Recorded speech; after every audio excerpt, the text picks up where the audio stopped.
Então nós vamos falar aqui, o assunto que eu vou trazer, eu sempre falo muito da ufologia na área psíquica, que é a área em que eu mais atuo dentro da ufologia. Nós sabemos que a ufologia tem muitas facetas, né? E uma delas é a psíquica. E nós vamos trabalhar hoje falando, né, dessa ufologia científica, espiritualista e psíquica, e a gente atua de alguma forma nas três, não é? Juntamente com a doutrina espírita e a mediunidade. Nós vamos ver qual é a relação que tem uma coisa com outra, né?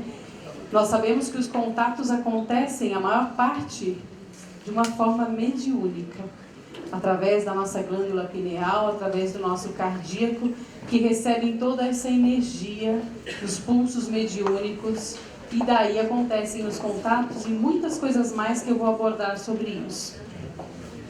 Por que eu estou falando sobre isso? Porque nós percebemos que a pessoa mais importante, no caso da ufologia, né, o ser mais importante, a entidade mais importante é aquele que passa pela experiência com seres que não são daqui, não é? Extraterrestres, de outras dimensões.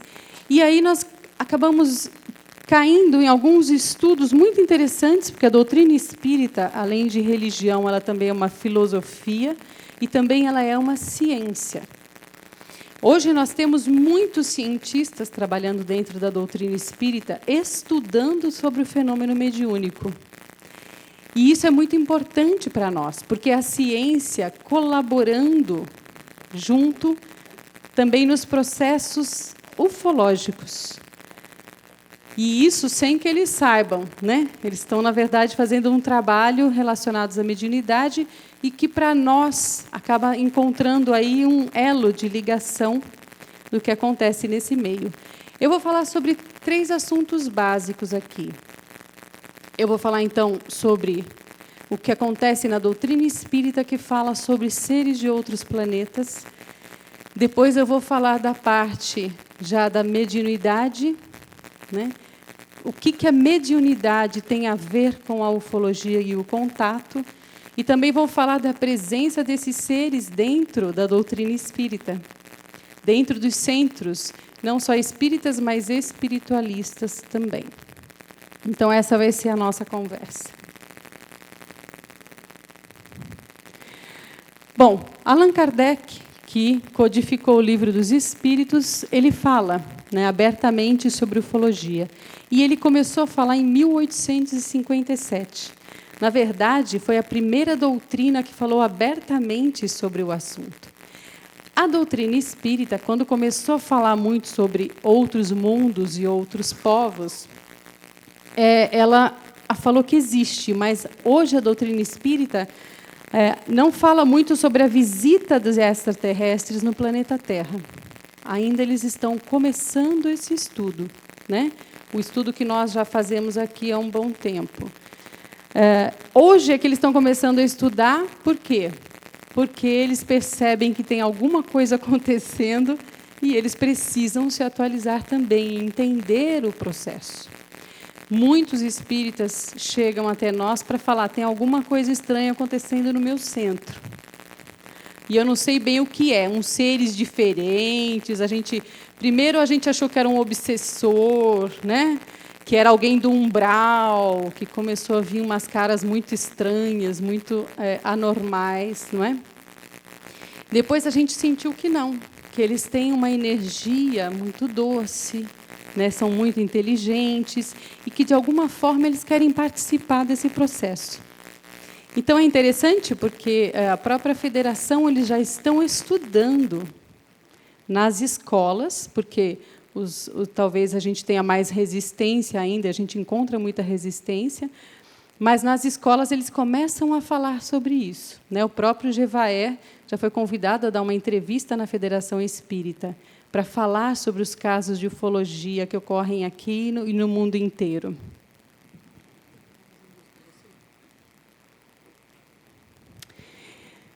Próximo, então. Bom, há muitas moradas na casa de meu pai. Esse é um dos capítulos, né, que eles estudam na doutrina espírita. Próximo.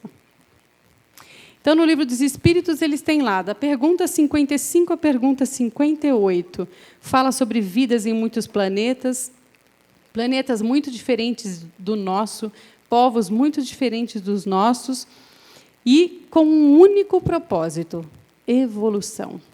Próxima. Então, no capítulo sobre a pluralidade dos mundos, no Livro dos Espíritos, tem lá uma questão: são habitados todos os planetas? Sim, é a resposta. E o homem terreno está longe de ser, como supõe, o primeiro em inteligência, em bondade e em perfeição. Próximo. Na questão 56 e 57, ele aborda sobre a constituição física dos planetas, se são iguais às nossas, a constituição do nosso planeta. Ele diz que não, cada planeta tem a sua constituição, e se os povos, os seres que habitam esses mundos, também são iguais ou diferentes a nós. E é lógico, ele responde, são diferentes e adaptados ao seu próprio planeta e a toda a constituição química que esse planeta tem. Na pergunta 181, falando desse mesmo assunto, os seres têm corpos semelhantes aos nossos? Fala, tem corpos, não é?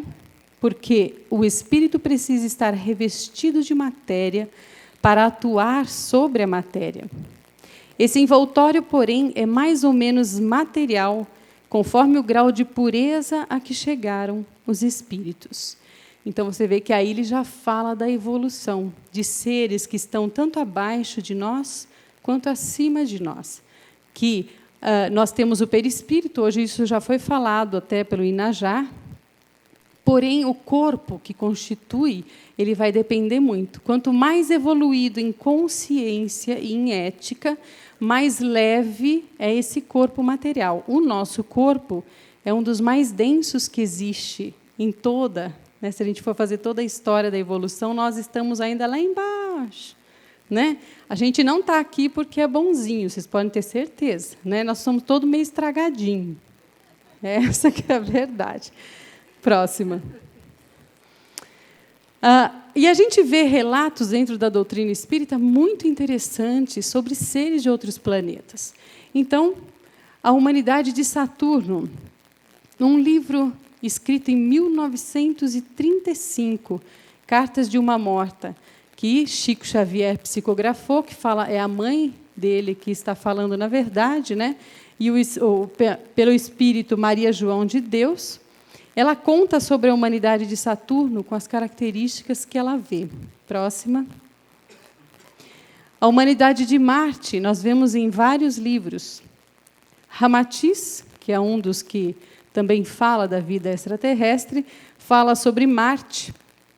Ele tem um livro, O Planeta Marte, os Discos Voadores, e também essa Cartas de uma Morta também fala sobre a humanidade de Marte, as características, porém Ramatiz foi muito além. Ele falou de como era socialmente, como eles eram organizados, financeiro, qual é o tipo de povo, como é que eles viviam, quais as crenças dele. Então, ele foi um pouco mais a fundo.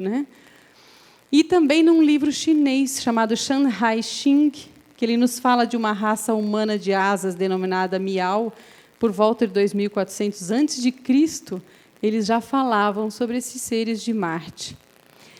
E nós vemos, pelas descobertas, que Marte já teve água, antes de uma catástrofe alterar a atmosfera. Então, era, sim, possível, muito provável, que essas humanidades que foram referidas nos livros já tenham existido. Esse aqui é o livro de Ramatiz, que fala sobre Marte, e o Borisca, que é um rapaz que fala muito, que ele veio de Marte, ele conta detalhes sobre o povo de Marte. Sim. Ele fala muito sobre o povo de Marte e ele é um gênio. Vocês já ouviram falar do Borisca? Então, ele sumiu. Na verdade, ele está sendo escondido, provavelmente num kibbutz. Na verdade, eles estão escondendo o menino, porque o menino ele discute com cientistas coisas muito avançadas. Então, eu acho que ele sofria bastante, está muito aberto ao público. Então, já deram um chá de sumiço nele. Próxima. A humanidade de Sírius, né, que é relatada também no livro Renúncia, de Chico Xavier, que é o Espírito Emmanuel que mandou e falou sobre o relato dos povos de Sírios. Então, ele fala, pouco depois, eis-lá que aponta portentosa esfera inconfundível em magnificência e grandeza. O espetáculo maravilhoso. Então, ele estava retratando como é que era Sírios, a beleza desse lugar. 3 sóis. Então, ele até fala, né, do que era visto ali. Eles viam 3 sóis, rutilantes. Seres alados iam e vinham, obedecendo a objetivos santificados, num trabalho de natureza superior, inacessível à compreensão do terrícola. Muito interessante ele falar dos seres evoluídos de Sírios, né? Então, Chico Xavier, um dos que mais trouxe informações sobre extraterrestres. Próxima. E também, no livro Transição Planetária, de Divaldo Franco, nós vamos ler nessas páginas, né, psicografado pelo espírito Manuel Filomeno Batista de Miranda, ele fala sobre a humanidade das Pleiades, na constelação de Touro. E ele fala, a visita de um extraterrestre de nome Órion, pertencente à constelação de Touro, particularmente de uma das Pleiades. E aí ele diz, era de uma estatura um pouco mais alta do que o terrícola padrão. Os olhos pareciam 2 estrelas fulgurantes. Então, até o próprio Divaldo traz informações sobre seres extraterrestres. Próxima. E a gente vê, então, aqui, né, mais ou menos o que eles descrevem em vários livros, vários tipos de seres, né, uns mais densos, outros menos densos, um com mais luz. Né? De qualquer forma, eles relatam muitos seres. Próxima. E na pergunta 58, vamos lá. Os mundos mais afastados não estão privados de luz e calor. Uma pergunta, né? Não estão privados de luz e calor? Existem outras fontes de energia? Então, eles pensam, bom, se está lá longe, Júpiter, Saturno, como é que eles vão ter vida se eles não têm ali nenhuma fonte de energia? Não é? E aí acabou se descobrindo o seguinte, próxima. Lua Europa de Júpiter, que tem água abaixo de uma camada de gelo, porque ali tem 150 graus negativos, 180 graus negativos, mas que no seu interior a água é líquida. Próxima. A Lua Titã de Saturno, a mesma coisa. Né? Temperaturas muito baixas, uma camada de gelo muito grande, mas abaixo um movimento. E hoje nós vemos que a ciência já estuda tudo isso. Próxima. E mais uma. Então, isso é o que eles chamam, mais uma, efeito maré. Vocês conhecem o efeito maré aqui da nossa Lua? Não é? Então, nós temos a maré alta, a maré baixa. Então, o que acontece? Tem um movimento da Lua, né, em torno do planeta. Então, a gente vê aqui de Júpiter e de Saturno igual a nossa também. Tem esse movimento que, pela lei da gravidade, né, o planeta puxa a Lua para mais perto e, ora, ela se afasta mais. Então, nesse movimento que ela tem, desse empuxo para fora e mais para dentro, ela tem um movimento interior nessa Lua. E esse movimento interior provoca um calor, um aumento da temperatura, e as águas, então, conseguem descongelar. Então, esse é o movimento interno que tem. Então, existem oceanos nessas luas. E aí a ciência já descobriu que muitos e muitos desses satélites a gente pode encontrar água, sim, e a vida, até como a gente conhece aqui. Então, existe outras fontes de energia, de luz e calor. E isso o próprio Chico Xavier falou. Nós achamos que só o Sol, né, e a água podem trazer a vida. Mas tem outras fontes de energia também, por exemplo, da aurora boreal. Ele comentou que a aurora boreal, para nós aqui, um efeito, né, de elétrons, de cargas, né, elétricas, aqui não tem muita utilidade, porque nós temos o Sol. Mas em outros planetas, não, ele pode causar efeitos de energia e de calor também. Próxima. Já no livro dos Espíritos da pergunta 172 até a 187, eles começam a abordar todo o assunto que é próprio da doutrina espírita, falando de reencarnação. Isso faz parte da doutrina espírita, ela falar dessas muitas vidas. Lógico que ela não é a única, os hindus e os povos mais antigos também falam sobre isso. O católico é que tirou isso, e até antes, né, lá do ano 300, a gente viu dos concílios da Igreja Católica, eles também acreditavam em reencarnação. Mas aí, uma coisa política, né, não vamos deixar a coisa bonitinha, não tem mais reencarnação. E aí começou a criar outras crenças. Mas eles falam só sobre isso, reencarnar em múltiplos planetas e em múltiplas dimensões. Então, é multidimensionalidade, não é? E multipluralidade dos planetas. Nós estamos indo e vindo. É isso que eles tratam. A próxima. Então, ele pergunta, só vou falar as principais. As diversas reencarnações acontecem todas na Terra? E a resposta, não. Essa, porém, é a mais material e a mais distante da perfeição. Então, ele aqui já diz, não, vocês não ficam só na Terra. Né? Próxima. 174 já fala. Tornar a viver na Terra constitui uma necessidade? Não. Mas, se não progredistes, então aí a gente entra na lei da evolução, da consciência e da ética. Podereis ir para outro mundo que não valha mais do que a Terra, e que talvez até seja pior do que ela. Oxi, não é pior que... Eu até falo, nossa, eu tenho que fazer tudo certinho, porque, cara, eu não quero repetir. Não é? Porque provavelmente a gente já está repetindo os mesmos erros há muito tempo. Próxima. Mais uma. Na 176, ele fala, depois de haverem encarnado noutros mundos, podem os espíritos encarnar neste, sem que jamais aí tenham estado? Resposta, sim, do mesmo modo que vós em outros. Muitos são os mundos correspondentes a cada grau de respectiva escala evolutiva, né? E o espírito, saindo de um deles, nenhuma coisa nova aprenderia nos outros do mesmo grau. Ou seja, nós temos que sempre passar em mundos pela escala evolutiva que nós temos. Isso aqui o Livro dos Espíritos está falando. Né?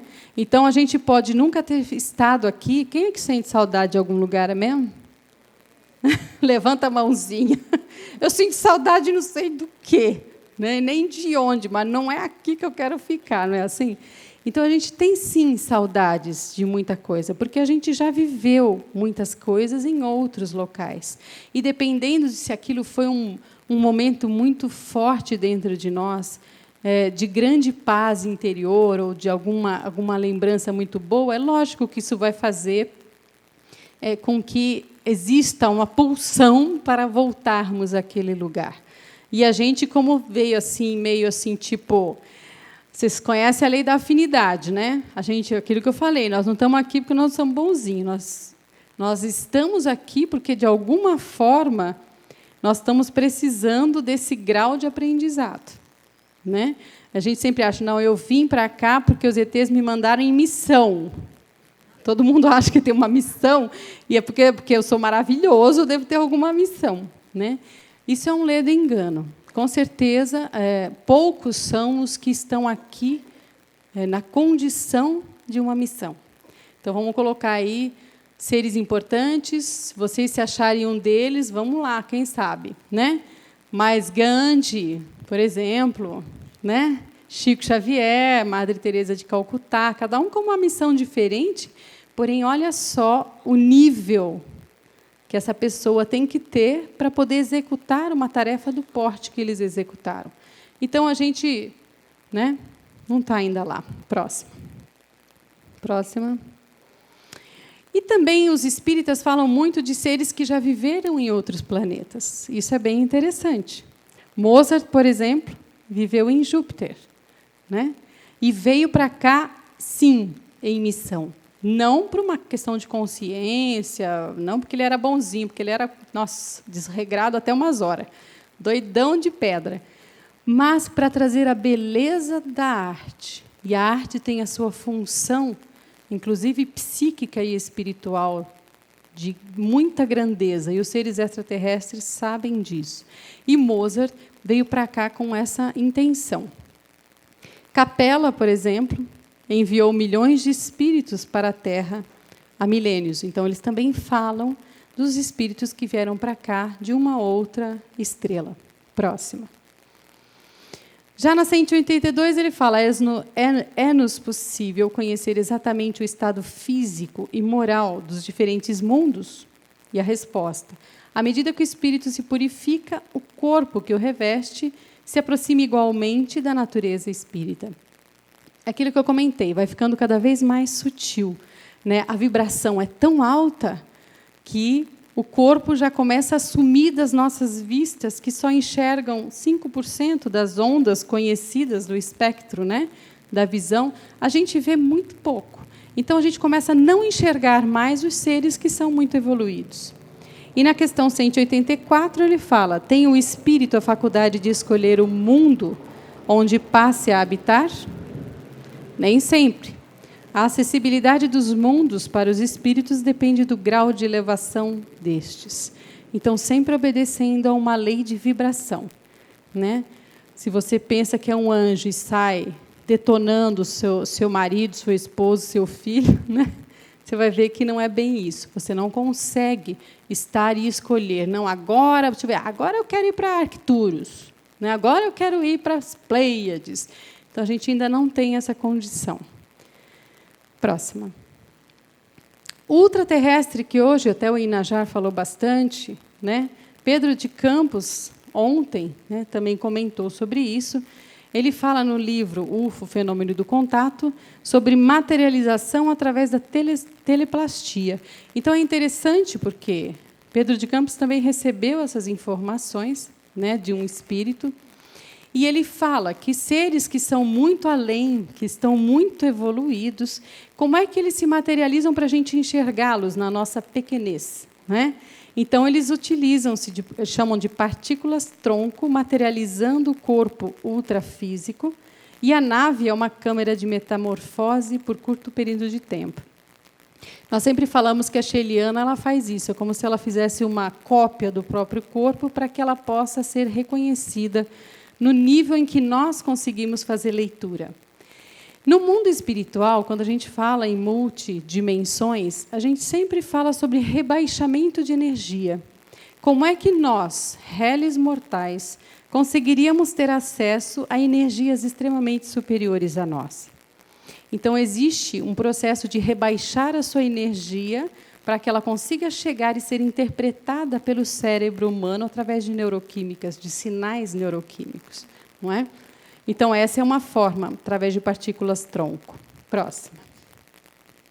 Na 186, ele fala: haverá mundos onde o espírito, deixando de revestir corpos materiais, só tenha por envoltório perispírito, que hoje o Inajar também trabalhou, perispírito, né, dos nossos corpos sutis.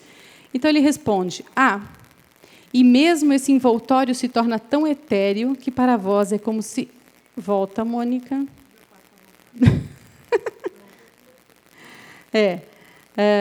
Onde eu estava? Que para vós é como se não existisse. Esse é o estado dos espíritos puros. É onde a gente não consegue acessar, né?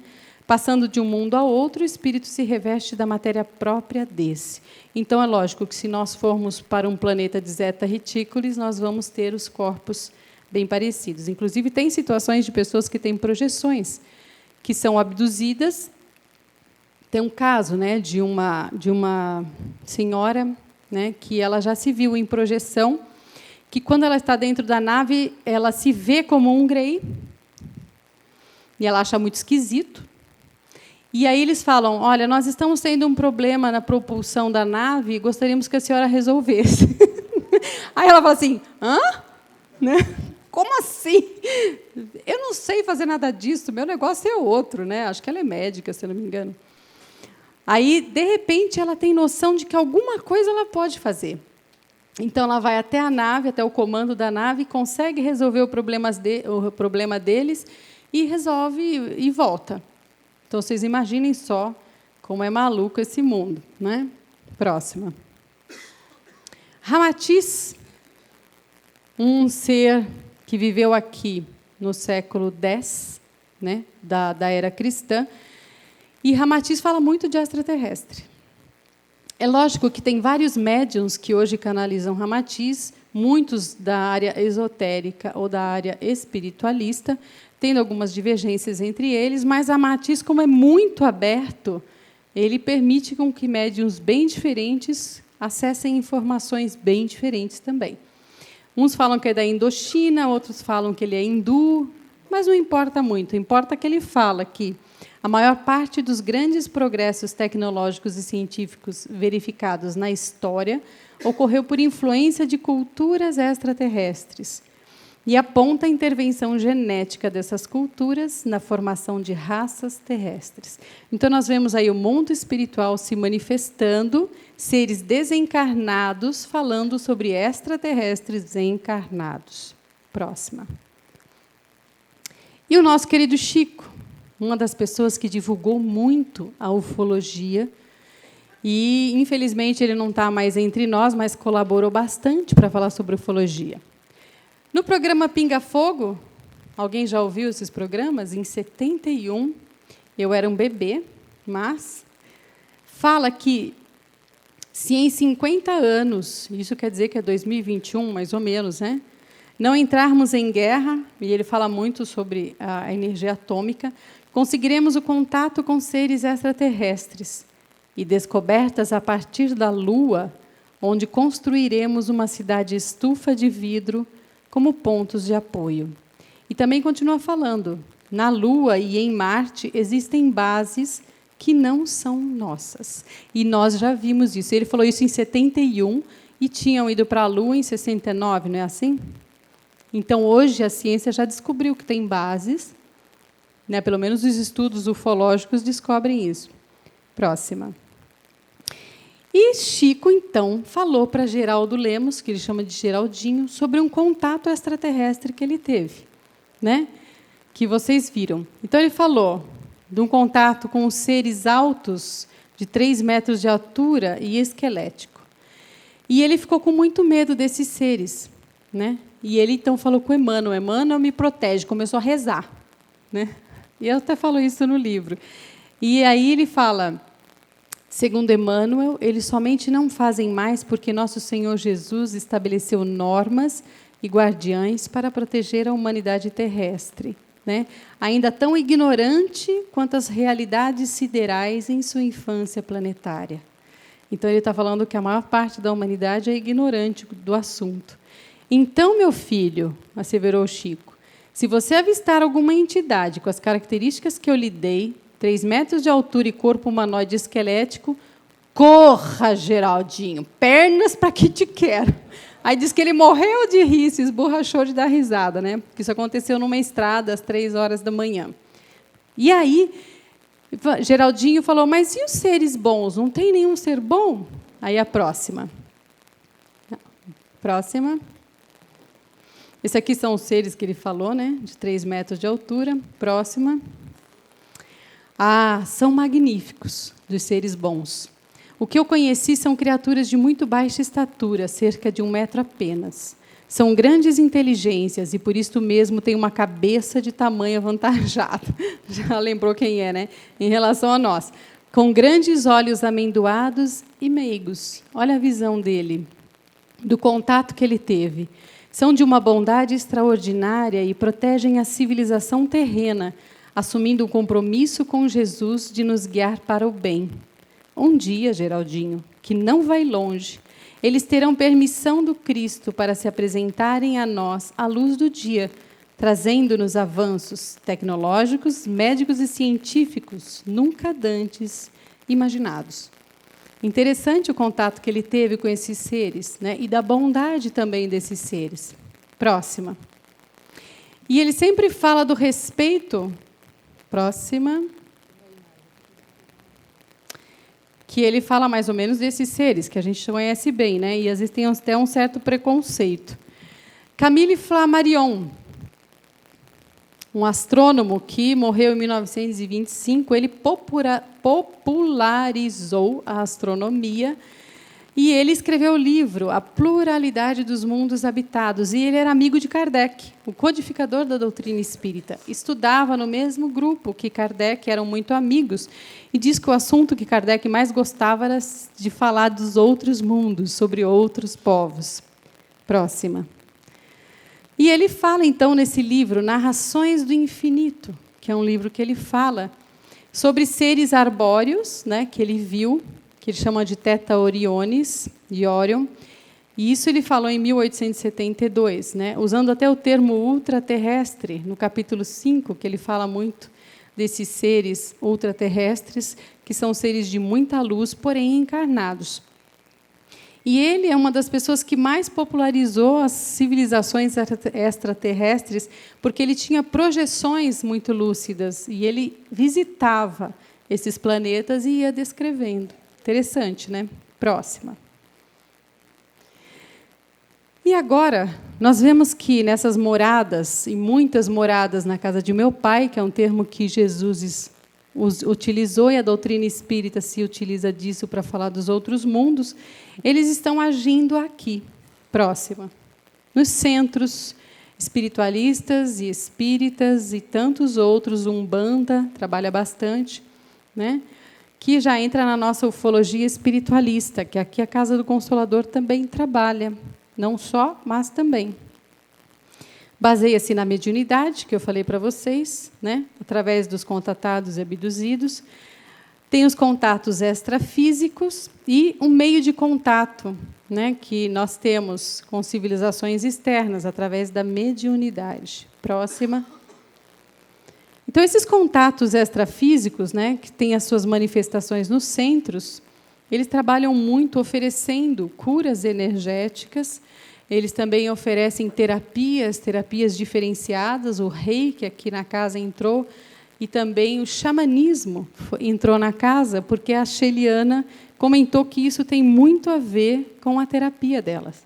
Na verdade, as Pleiades, né, a Sheliana, no ser das Pleiades, trabalha como terapeuta, e ela está aqui por isso. É um ser de quinta dimensão, já muito sutil, não tem esse corpo tão denso quanto nós, mas que oferecem um trabalho muito interessante aqui no nosso trabalho. E também eles trabalham dentro dos centros com muitas canalizações.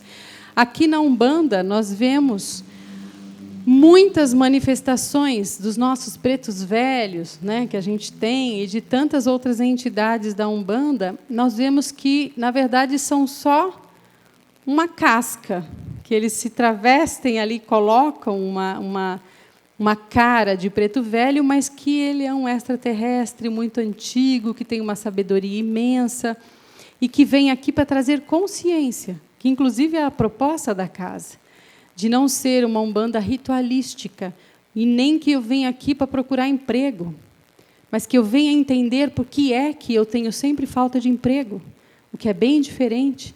Por que é que eu estou doente? De entender a relação. Eu não venho só buscar uma cura, mas eles trabalham sempre trazendo a consciência, por que é que você está adoecendo. Essa é a proposta deles. Próxima.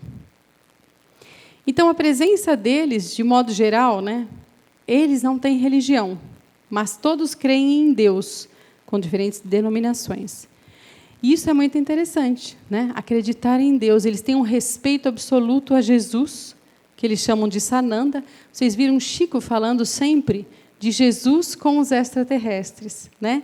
Ele falou que participou de uma reunião onde ele só era ouvinte, e que Jesus, junto com os seres, né, da Confederação Intergaláctica, estavam decidindo o rumo da humanidade, e que Jesus pedia pela humanidade. Então, é como se eles tivessem Jesus como o nosso grande governador, e um respeito absoluto à inteligência e à amorosidade e à elevação espiritual desse ser. Então, eles sempre falam com grande respeito do Sananda. Então, ciência e espiritualidade, para eles, não tem divisão, caminham lado a lado.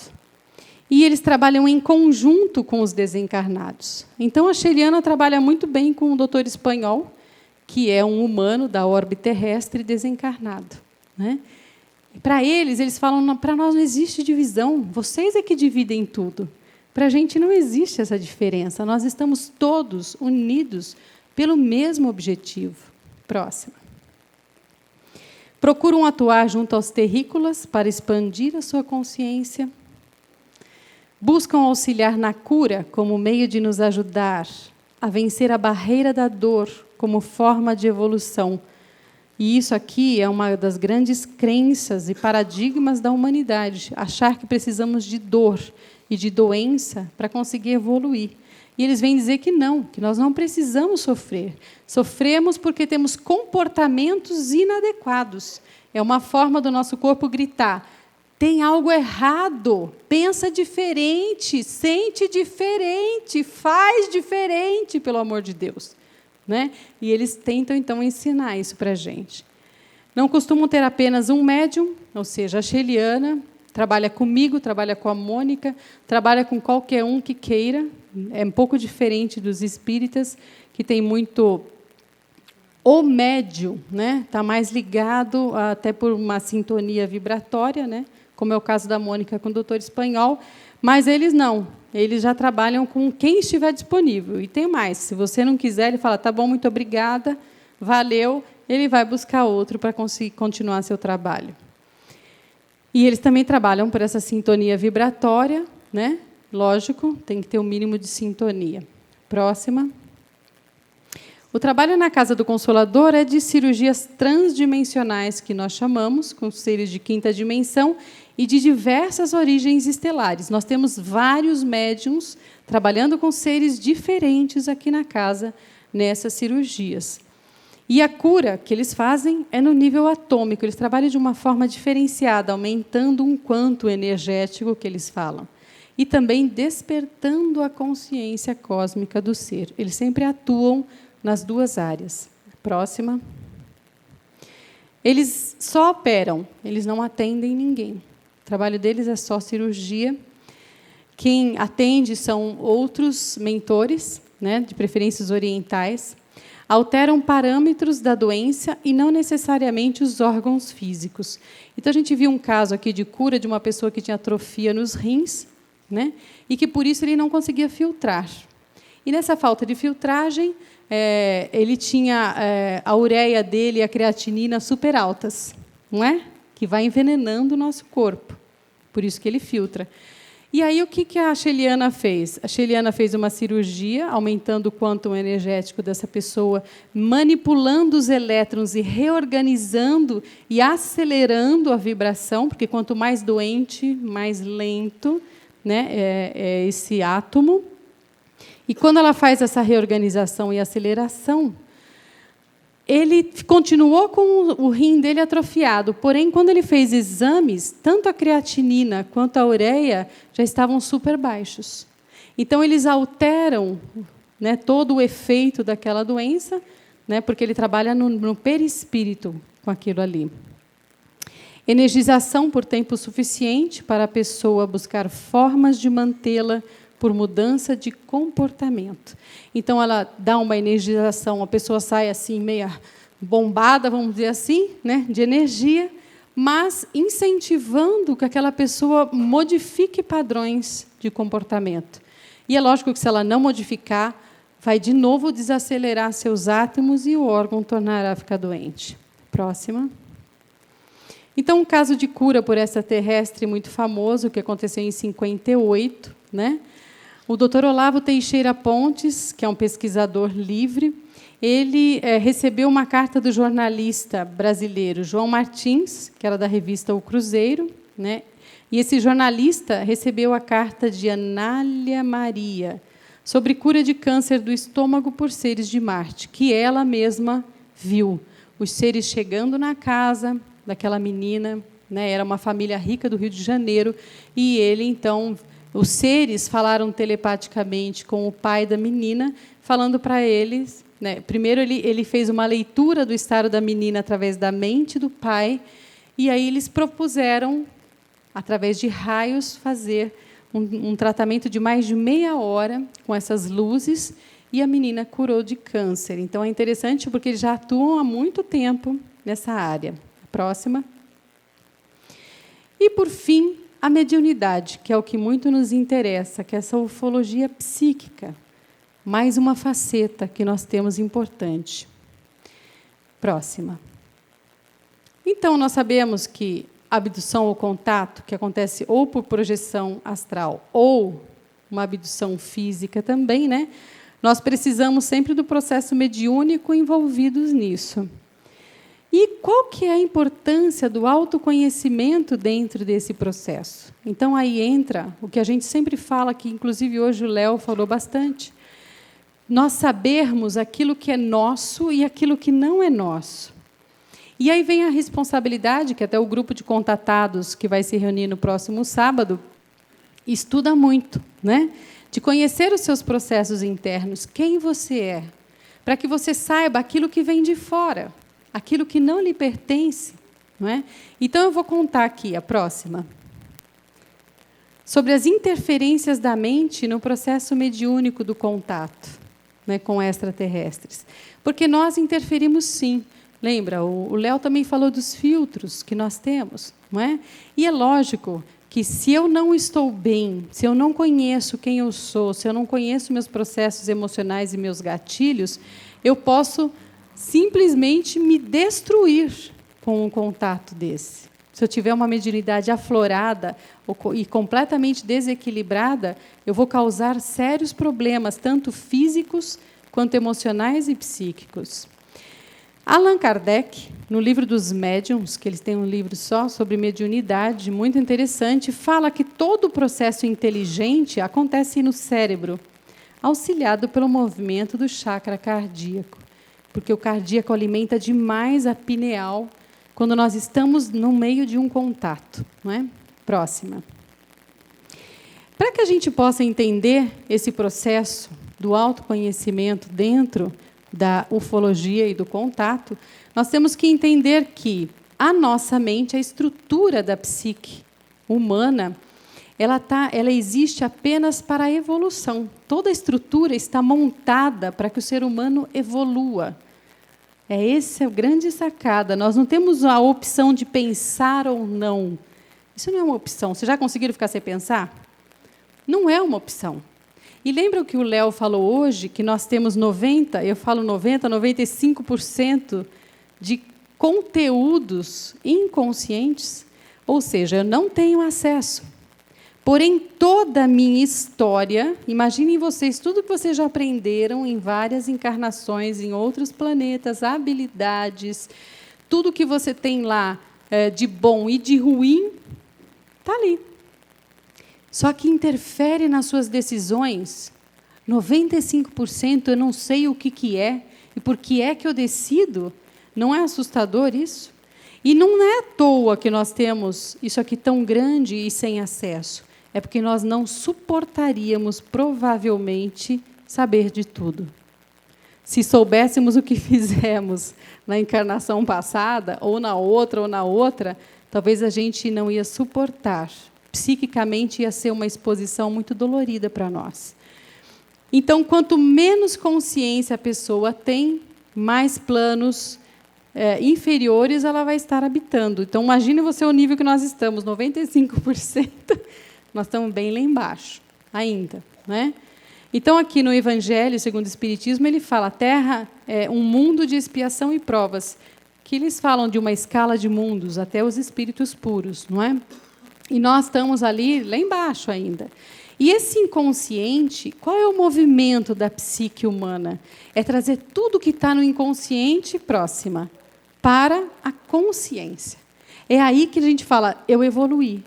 Quando eu consigo tirar o meu conteúdo inconsciente e trazê-lo para o consciente. Porque eu tenho tanto as minhas habilidades, como eu tenho todas as minhas desgraças guardadas também no inconsciente. Coisas que eu não gostaria de saber que eu sou, eu escondo lá. Então, nós temos muitos recalques, muitos complexos de inferioridade, de superioridade.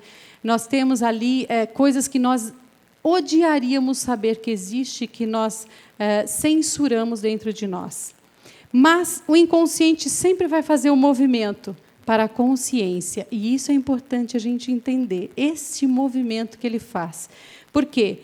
No meio dele, próxima, nós temos o que chamamos de ego. Nessa estrutura da psique humana, o ego vai decidir o que ele quer ver do inconsciente ou o que ele não quer ver do inconsciente. E aí você fala, não, isso é feio demais, eu não quero ver. E o ego, então, ele se nega a enxergar o conteúdo inconsciente. Lembra que eu falei? Não é uma opção. O inconsciente sempre vai tentar trazer uma situação na nossa vida em que a gente aprenda alguma coisa. Não tem coisa que se repete a vida inteira de vocês? Pois é. Falta dinheiro sempre? Levanta a mão aí quem falta. Vira e mexe, o dinheiro está faltando. Você tem as mesmas brigas a vida inteira com as mesmas pessoas. Levanta a mão. É o inconsciente querendo dizer, aprenda. Veja isso. Tem algo aqui que você ainda não sabe. Só que o ego medroso não quer saber. Então, olha só. Quando eu tenho um ego fraco, mal desenvolvido, e eu estou falando aqui de todos que têm contato, eu não consigo ver as coisas como elas realmente são. Próxima. Ou seja, um ego desestruturado, se eu não sei quem eu sou, se eu não assumo a posição de autoconhecimento, eu vou sempre ter o medo como meu grande aliado. Vou viver numa ilusão constantemente. Por quê? Porque o medo vai negar o que o inconsciente está querendo manifestar. E eu vou censurando e reprimindo tudo que eu não quero melhorar, que eu não quero evoluir, que eu não quero sair do lugar. Eu sempre digo, você é o culpado. E aí ele usa sempre da projeção, do preconceito e do julgamento para dizer que a minha infelicidade é o outro. Nunca sou eu. Essa é uma armadilha que o nosso ego prepara para não enxergar o processo evolutivo. São filtros, né? E tudo o que acontecer, inclusive o próprio contato, vai passar por esse filtro. Vocês já imaginaram quantos filtros nós temos que podem impedir a gente de entender esse contato com a realidade que ele tem, com o que ele veio ensinar? O Inajar e o Léo falaram muito disso, dos filtros que nós temos e das interpretações equivocadas de muita coisa. Não é?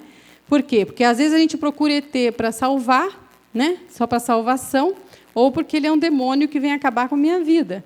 Então, de novo, nós estamos pondo fora aquilo que está dentro de nós. E, lógico, temos emoções falsas e não reais. Por quê? Porque eu dependo do fora para dizer que eu estou bem ou que eu estou mal. Quando a emoção real é aquela que vem de dentro de mim. Não é? E quanto maior o ego desestruturado, maior a interferência na mediunidade. Então, se eu estou querendo captar algo de seres extraterrestres e eu tenho um ego muito mal trabalhado, com certeza vai ter um animismo, vai ter eu vou interferir naquele conteúdo e deturpá-lo. Próximo. O egoísmo, que nós falamos, na verdade, é do sufixo ismo, que vem de adoecimento. Adoecimento do ego. Próxima. Então, a nossa glândula pineal, que é com quem a gente faz contato mediúnico, nós temos lá um estudo do Dr. Sérgio Felipe de Oliveira, que foi feito com a Associação Médica Espírita de São Paulo e a USP, feito em conjunto, uma pesquisa muito vasta e muito bem feita com esse doutor Sérgio, com 700 médiums. E olha só as conclusões que ele chegou sobre isso. Próxima. No nosso contato na glândula pineal, com o trabalho da pineal, nós temos sintomas físicos e psíquicos muito importantes que interferem na nossa vida, na nossa qualidade de vida.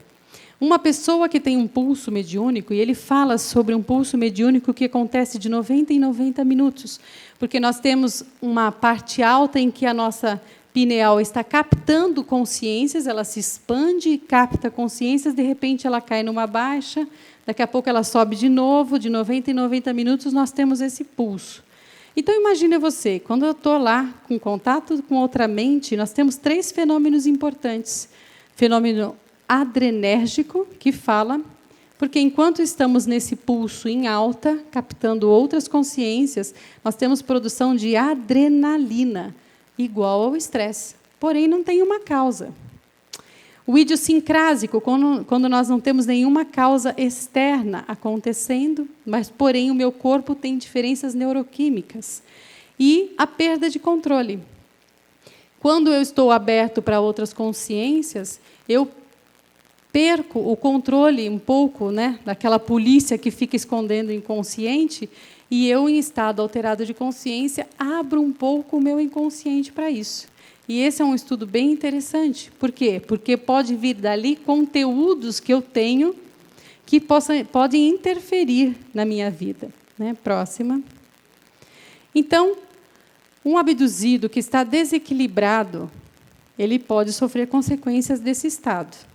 E o fenômeno mediúnico, ele não é a causa dos nossos problemas, ele não gera, ele é só superlativo, ou seja, ele aumenta as minhas tendências inconscientes. Entenderam? Próxima. Então, ela tem lá muitas funções, a pineal, e eu não vou conseguir falar sobre todas por causa do tempo, mas olha só, ela interfere no nosso hipotálamo, mexendo no centro da fome, do sono, da sexualidade e da agressividade. Olha que coisa importante. Então, ela mexe com muitos centros, através de comandos para o hipotálamo, né? E que alteram o nosso nível de controle. Então, a gente não dorme direito, não come direito, ou come demais, ou come de menos. Mexe com a sexualidade, ativando ou inibindo, e com a agressividade também aumentando ou diminuindo, dependendo das nossas tendências. Próxima. Então, nós vemos que se a gente tem, por exemplo, uma adrenalina maior, um aumento da taquicardia do ritmo, né, do nosso pulso cardíaco, nós podemos desenvolver doenças como arritmia. E aí, imaginem só a mediunidade alterando todos os nossos padrões, e eles fizeram muitos exames médicos para provar isso, e eles viram, então, que criam doenças, porque a mediunidade não causa nada, aquilo que eu falei, ela aumenta as nossas tendências. Se eu sou uma pessoa nervosa, e eu tenho lá meu processo mediúnico, ele pode causar, sim, problemas sérios de AVC, né? Pode criar cálculos em problemas renais, então ele pode aumentar os meus problemas. Próxima. Próxima. Isso.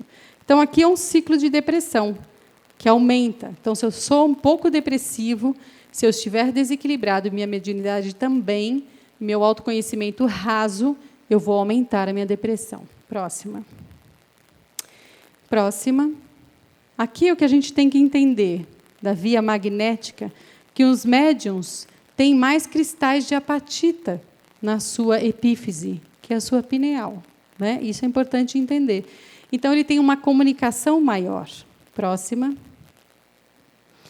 Lembra que eu falei do rebaixamento de ondas? Como é que o nosso cérebro interpreta ondas muito sofisticadas ou muito acima das nossas? Não é? Então, aqui a gente vai ver um cristal de apatita, que está lá na nossa pineal, e uma nuvem de elétrons que está em torno. Né? Como todas as células têm essa nuvem de elétrons que são carregadas eletricamente e, pelo movimento, cria um campo eletromagnético, né, no ser humano. Então, nós vemos um extraterrestre ou um desencarnado se comunicando, próxima. Ele faz a comunicação e bate num cristal de apatita que, com a sua carga elétrica, eletromagnética, vai dar uma repulsa, ele vai expulsar, né, ele vai bater aquela onda que vai... Pode ir, Mônica. Mais, ele vai batendo, porque uma vai expulsando, continua, e vai batendo uma na outra. Esse é o processo. Mais uma. Então, a onda transmitida com esse bate-bate entre os cristais de apatita, ele perde a força, diminui a velocidade e a transforma em sinais neuroquímicos compatíveis com o cérebro humano. Então, nós entendemos, conseguimos fazer leituras mediúnicas através de neuroquímica. Então, esse rebaixamento acontece com esses cristais de apatita, sempre trabalhando com isso. Bate em um, bate em outro, e vai reduzindo a velocidade até que o cérebro consegue interpretar em sinais neuroquímicos. Então, sempre nós trabalhamos na nossa mediunidade com seres extraterrestres nesse rebaixamento de ondas pela nossa pineal. Esse é o estudo do Dr. Sérgio Felipe, que é muito interessante. Próxima. E ele falou também da melatonina, que é a nossa neuroquímica, o neurohormônio, na verdade, né, que faz todo o processo de comunicação. Então, através da ausência da luz, né, normalmente, quando os olhos se fecham e a gente vê, ele controla o centro do sono, lembra que eu falei? Eu não consegui explorar muito, mas ele cria, então, a melatonina, e, através da melatonina, ele vai isolar áreas do nosso córtex cerebral, dependendo do que eles querem passar. Se eles querem passar uma imagem, então vão trabalhar no córtex que lida com a imagem dentro do cérebro. Se eles quiserem passar uma mensagem, então eles vão lidar com a área da escrita. Se eles quiserem falar, então a área da fala. Eles sempre vão trabalhar com a melatonina nesse processo. Próxima. E, para encerrar, então, nós vamos falar aqui. Existe, sim, uma ponte entre ufologia e espiritismo. Isso é uma revista, né, da revista UFO, que fez já várias entrevistas falando da doutrina espírita e da ufologia, da possibilidade desse trabalho em conjunto. Não é? Próxima. Então, estamos aqui.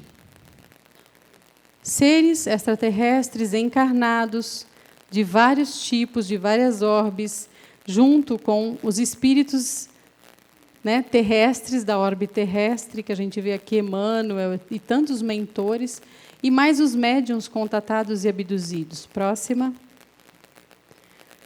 Então, o trabalho em conjunto hoje é possível, né? Nós vemos que a ufologia, nessa faceta, consegue desenvolver as pessoas. Mas, o mais importante de tudo, os contatados e abduzidos têm que levar a sério o autoconhecimento, para que eles compreendam como eles podem ser prejudicados física e psiquicamente se não trabalhar com isso, se não compreender os seus processos, se não evoluir internamente, se não conseguir entender como é que o processo está acontecendo e não interferir, como hoje foi bem falado, com os filtros do nosso medo e das nossas grandes ilusões que o ego cria. E esse é o compromisso que a gente tem de estar estudando junto com os contatados, não é? O grupo está aí presente e sabe disso. Que a gente precisa evoluir, e evoluir implica em autoconhecimento, em assumir o que se é e compromisso em melhorar, né? Então, aí sim, podemos ter um trabalho em conjunto com todos os seres, independentemente de onde é a sua origem ou a sua dimensão. É isso, então. Obrigada.